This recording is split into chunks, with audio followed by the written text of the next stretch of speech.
Ning ngendi kon ku goleki abot-abote kepengin ketemu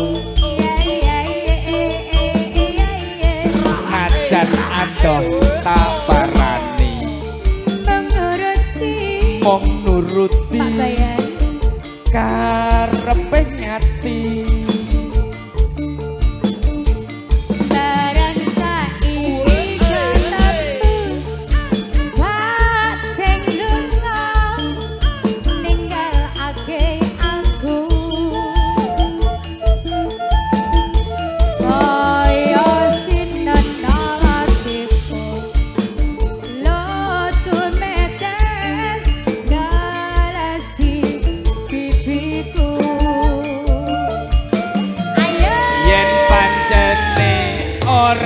tresno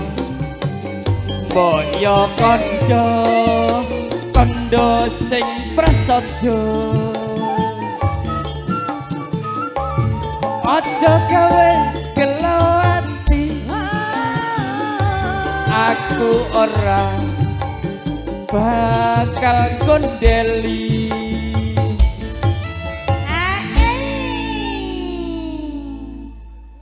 koyo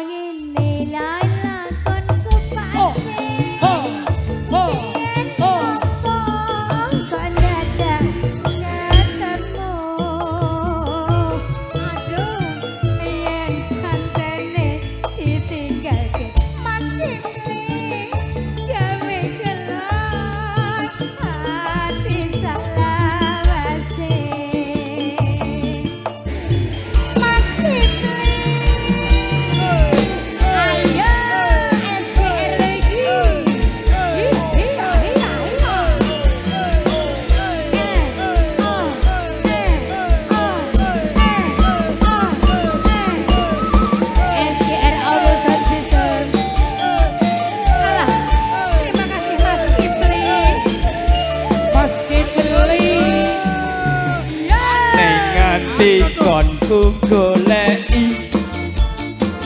abot-abote kepengin ketemu senajan adoh tak parani mong nuruti karepe ngati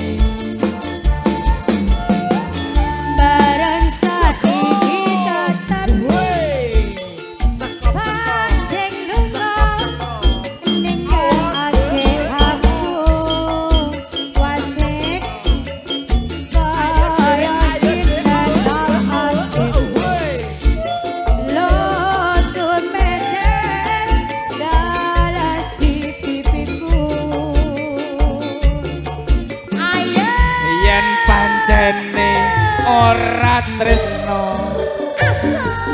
boyo kandha sing prasaja aja gawe gelo ati aku ora bakal kondeli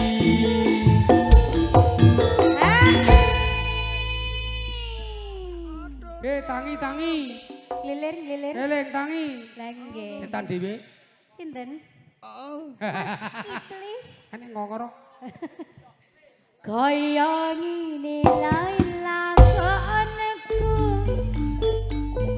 piyen ngomong kok dadak ketemu